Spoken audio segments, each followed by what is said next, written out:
morning mga katanim! Ayan, nandito tayo ngayon sa Quezon City.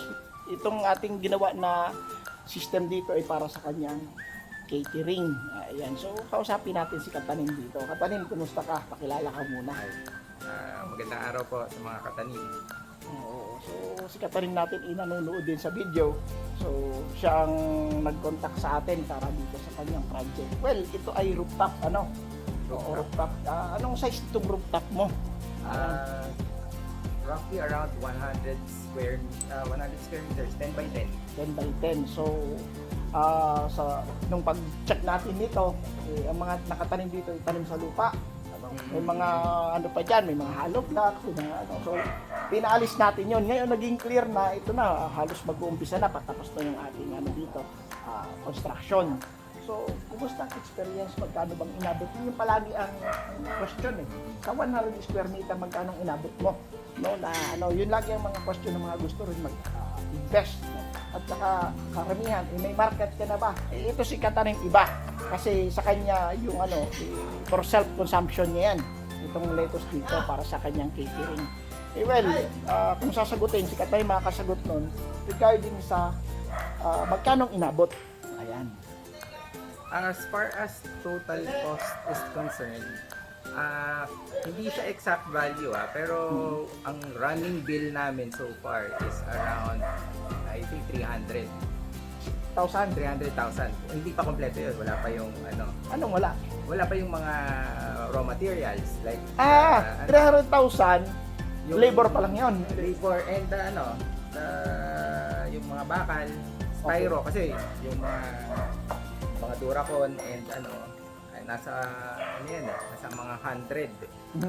Tapos yung mga bakal, another 100 and yung mga bubong. net o mga bubong. Saka yung UV sheets. So yun nga, I'm estimating around 300. Mura pala. No? Kasi ang iba sa 100,000 halos nasa 500 na yan eh. Mas cheaper pala pag ikaw nagawa. It helps na we have yung people na in-house, trabahador mo. Yung mga workers namin, yung foreman namin in-house. So hindi namin siya in-employ outside. So ngayon talagang based materials lang talaga yung namin, yung costing. So, yun, no? Siyempre nakatulong din si Sir Marvin kasi yung mga suppliers niya. lahat yung direkta, kumbaga, direct suppliers. So, well, from the time na nag-start tayo, ilang months nang inabot nito? Yun. As much as we want it, Mas mabilis. Mas mabilis. Ang delays namin is purely internal also kasi we also have other businesses.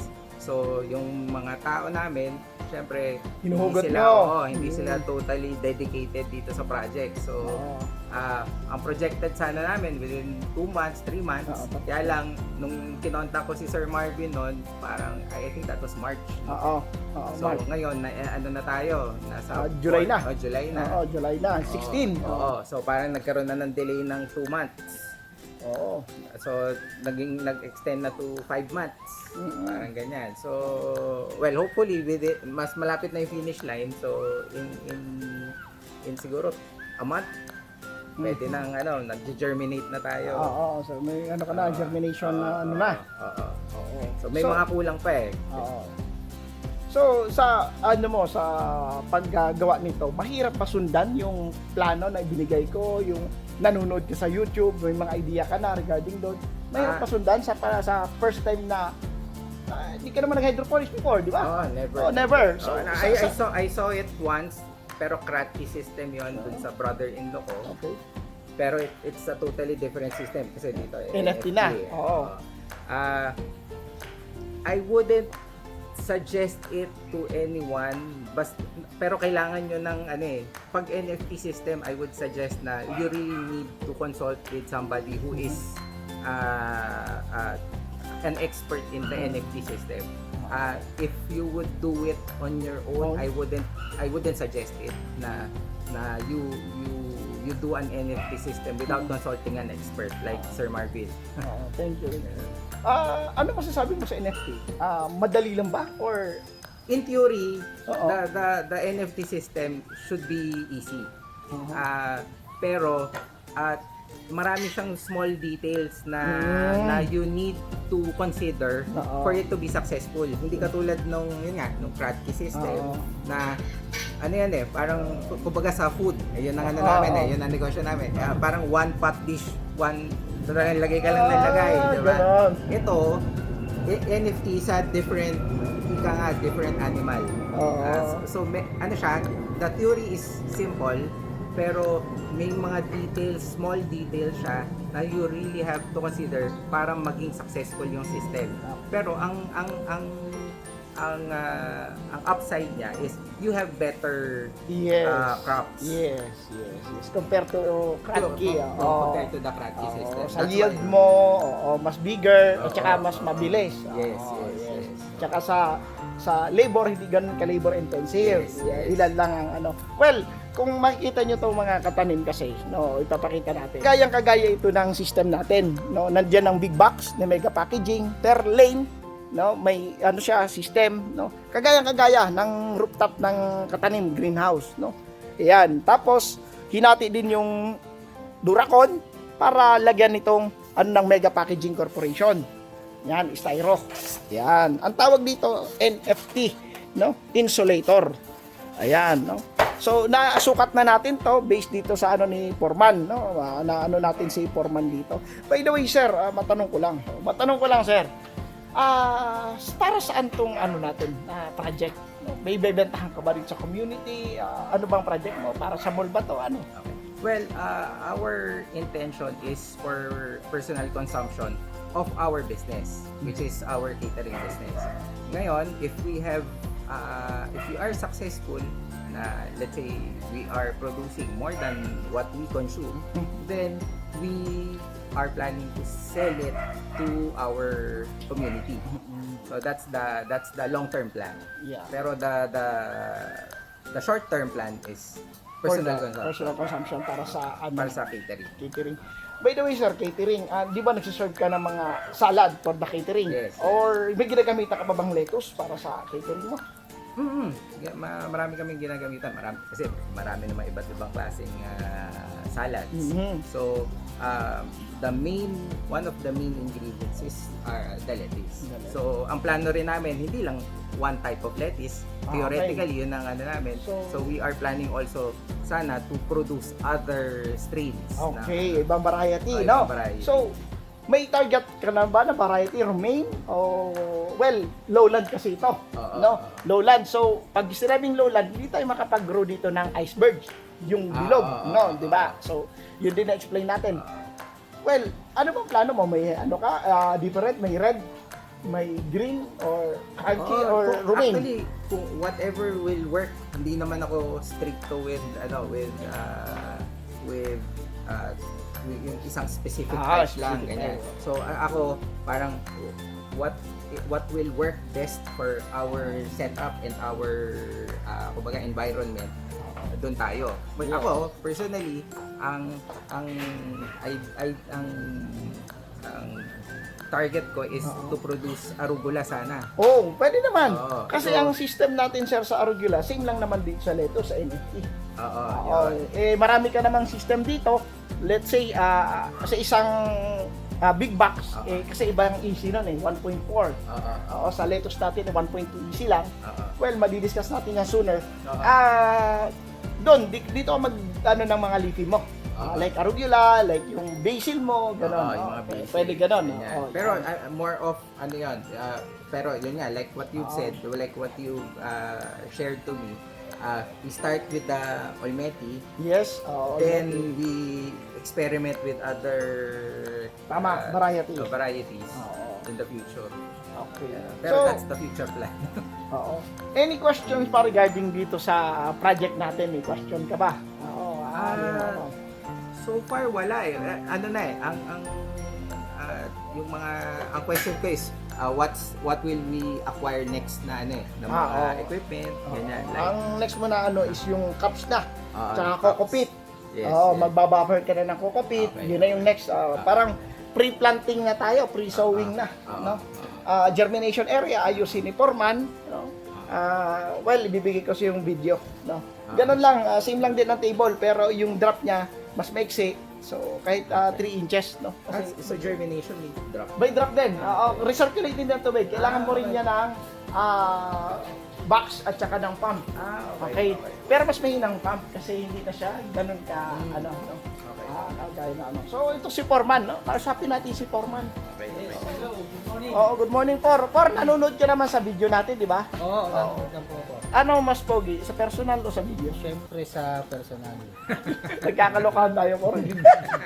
O, Por, first time mo dito gumawa ng greenhouse. Oo, First time. First time ko pong gumawa. Pero marami kang ginawa na bahay. Oo. At saka kung ano-ano, di ba? Building na. Oo, building. Ano yung nakita mo na madali lang ba considering yung binigay kong plano, instructions sa Napaka-challenging ho ng greenhouse. Nung una akala ko sa mga napapanood ko sa mga vlog, madali lang siyang tingnan, pero nung gawin na, napaka-challenging po. Mabuti na lang po nandito si Katanim. ano yung challenge mo doon? Yung sa unang-una, yung structural, mahirap gawin, mabusisi dahil puro tubular. Welding. Welding. At saka yung pong pagbanat po ng UV UV, plastic. isa pa. Yun po ang isang, Kailangan matirik ang araw. yun po Eh di ang- nabilad ka, nangitim ka lalo. Medyo. Medyo. Buti na lang, mayroon po akong mga kasamahan na Medyo. matyaga sa init. Si Amang, at si Rico. No, tapos pa nag-welding ka, delay pa kasi maulan. Maulan. No. Ganun. Ngayon, nadagdagan na naman po yung kaalaman ko. Oo. Bukod sa construction, Marunong ka na marunong na mag-greenhouse. po ako ngayon sa greenhouse. hydroponics. Maraming salamat kay Katanim. Love yan, tawag niya, love. So, so ganitong pamaraan na paggawa mo ng greenhouse, no? Masasabi mo ba kaya mo na to i-duplicate? Kaya na. Kaya na. Kaya na. Pati itong mga pipings ng Oo. tubo, yung mga kaya mo na Kaya i-duplicate? na, kaya na. Oo. Eh, ang germination area, kaya mo nang gawin? Pagka sa gabay nyo po, wala pa po yun eh. Wala pa. Sa gabay nyo po, makakaya po namin. Magbabaklas ka muna ng bubong dun, no? Babaklasin mo yan, papalitan mo ng UV. Oo. Di ba? I-reinforce mo ulit ng lock channel para ilalak ulit natin. Then, talagyan natin ng germination area yan. Okay? So, ayun na lang naman. Maraming pong salamat. Welcome. Dito, yung nagligtas ka na. Tapos ka naligtas. Meron na. Meron na. Pero meron pa po tayong konting adjustment sa mga sa pipe natin. Kasi Anong may mga, adjustment? Pakita mo nga, pakita mo. katulad po nito sa Pakita natin man, Por. Yan. Ano por adjustment yan? katulad po ng mga connection natin dito, No. dahil po sa yung Deltec cement lang po yung pinagdikit natin dito. Oo. Hindi po natin maiwasan na magkakaroon ng leak. Kaya kailangan po i-reinforce po natin ng epoxy. Epoxy. Katulad po nung ginawa natin dito sa isa. Yan. Ano ba sabi ko sa iyo niyan? Ah, Napandikit dapat. wala naman po kayong nabanggit, pero ang ginamit natin yung regular na Na Neltex. Neltex Oo. cement. Dapat epoxy yan. Yung A and B. O A and B. Oo, yung A and B. Ayan. Oo. So, okay na. Okay na po. Alam mo na. Opo. Okay. Oo, very good. So, sir, ano masasabi mo sa project mo dito? Malapit na. Malapit na. Sana malapit na tayo sa finish line. Oo. At mag-start na tayong Magtanim. magtanim. Excited na kami magtanim. Yun ang kasi kailangan mo talaga makita na successful yung isang system kung successful din yung mga tanim. At saka para paging successful din yung agripreneur, kailangan may continuity. Hindi lang per season. Correct. So, dito, pansin natin, anong oras na? 10 o'clock. 10. Ay, Oh, 11. 11 na, mainit. So, pwede mangulanto yung mga lettuce natin, yung dahon. So, possible, maglagay tayo dito ng mga fans. Yun yung tinatawag natin na ventilations. No? Yung exhaust fan. May solar naman nun. No? Pwede yun. No? Ay, ganon, no? Well, napag-usapan natin, ang fan doon natin ilalagay, di ba? Yung malaki. Oo. Para yun. Pero meron pa rin tayo dito sa harap. Di ba? Meron tayo dito sa harap. Yan. Okay. Ayun, naglalagay na si sir ng ano doon. Epoxy. Ng epoxy, ng sealant. Oo. So, any question, sir, sa Foreman? May tanong pa? Wala na. Siguro yung pag kinagano na tayo sa Germination. germination na lang. Oo. Kaya ang mga instruction ko lang naman na ang next natin, isasara talaga natin yan. No. Then kung maglalagay tayo dito for ng fan na malaki, Maglalagay po tayo ng structure. tama. Na- Oo, frame, pagkakabitan. Then ito, lalagyan natin ng UV, papalitan natin UV yan. No? So lock channel pa din yan. Pati ito. Kung ano kasi pag nag-sunrise tayo, wala nang sunlight ito. Natatakpan ng bubong na 'yon, no? Oo. Yan ang next week, yan na yung trabaho na. Sir Joseph, may question ka pa? So far, okay na ako, Sir Marvin. Yun lang. Ang challenge lang talaga dito, timing ng supplies. Mm-mm. So, So, yun. Kung timing ng supplies, caps, kokopit, kokopit. tapos yun, magbabuffer ka na. Okay. Tapos yung paglalagyan ng buffer, yung, alam mo yung sa bakery, na mga lagayan ng mantikilya o mantika, na parang ano siya, malaking orokan. No, pero hindi siya orokan kasi isa brand. Oo, tab. Oo, na ano. Yun kasi ginagamit natin pang buffer. Doon natin ibinababad ang kokopit. Okay. Oo, doon natin ibinababad. Kailangan natin ibabad siya sa calcium nitrate. Well, depende doon sa makuha mo na kokopit. Kumuha ka na maayos na kokopit sa Quezon, no? Okay. May stock room ka naman dito. Mas maganda, mas marami na. Okay. Oo, kasi isang biyahe talo ka kasi kung papalalamove mo. Talo, no? Sa Quezon din, yun. Para baka, start na tayo. Binibista yon, no? Bistay, then buffer. Then, lalagyan natin ng calcinate pag buffer. Then, biodefense. Yung protocol na natin gagamitin natin. Yung katanim protocol. Then, continuous na natin gagawin yon. Kailangan nasa covered, ano ba yun? Pwede naman covered. Kaso kailangan may supply ka na ng tubig doon. At saka, for the time na maglilinis ka, kailangan may drainage din. Okay. Oo, may drainage kasi yung tapon, mostly ang kokopit kasi nagbabara kung nasa flooring ka, nandito tayo sa second floor. So, ang processing ko sa baba. Okay. Okay, sa baba. Inaakyat na lang namin yung processed na. Okay. Oo, yung processed na. Okay. No? Kasi kung yung doon dito ka magbabuffer, pag binuhos yung ng tao mo yung kokopit, yung drain, doon sa drain niya sa plug o kaya pwedeng magbara. Okay. So iniawasan natin 'yon. Separate, siya? Oo, kaya sa baba natin yung processing, yung process na tapos na ready na yung gamitin para sa pagtatanim, saka natin iaakyat dito sa greenhouse. Okay. Love yan, no. So may tao ka na ba dito? Wala pa. Oo, kasi nga medyo malayo pa yung natin. Oo. Malayo pa ang Well, kahit malayo pa, hindi pa ito tapos. Unahin mo ng germination area, sir. Sa suggestion ko lang ha. Unahin mo na, makapagpunla na tayo. Total 20 days naman natin bago ilipat dito. Di ba? Kung 20 days natin bago ilipat dito, yung germination area, gawa na, makapagpunla na tayo. So, staggered weekly, i-divide na lang natin ang punla natin. Then, syempre, magkakaroon tayo ng seed selections. Diba? Propose ko sa iyo, ito yung mga seeds sa para sa tawag dito, yung Caesar salad, edi romaine. Diba? Then meron tayong mga crystal lettuce, then may red. Through your also, na kailangan mo dun sa menu mo, saka ko isasuggest, ito.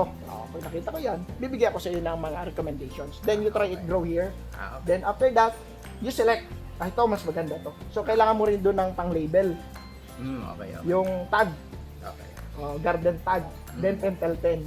Okay. Okay, para pagdating ng time, makikilala mo na yung pangalan ng variety ng lettuce. Okay? Okay. So, ano pa? So, Kada variety, Sir Marvin, iba-iba ba yung oo, iba-ibang itsura.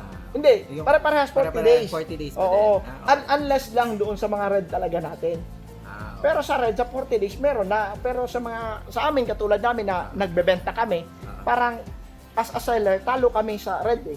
Ang kunti kasi ng dahon, tapos bebenta namin per kilo, ang gaan. So, in a way na para makabawi naman si grower, kailangan i-part up namin pag binebenta yun. No? Kahit si Arugula, ganun din? Si Arugula kasi, pwede mo kasi cut and grow. Cut and grow. Oo. Si Arugula kasi, hindi natin pinuputol ang buo, dahon-dahon dahon-dahon lang. Dahon-dahon. Oo. Pero ang lang ni Arugula, pagdating ng time, liliit na lang ang dahon ni Arugula. Kasi nga, parang tumatanda din.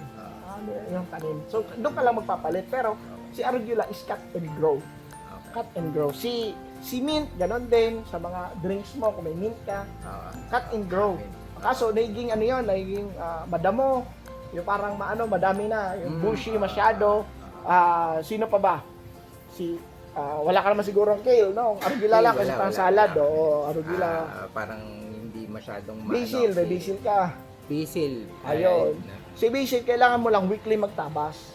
Okay. Kasi pag namulaklak si basil, may So tendency parang na hawig mamamatay. sila ni Arugula. Oo. Cut and grow. Cut and grow. Oo, cut and grow lang. Oo. So, yun mga katanim, no? Dito ito sa Quezon City. Again, rooftop greenhouse na naman itong ating ginawa dito. No? Ayan. Love, love.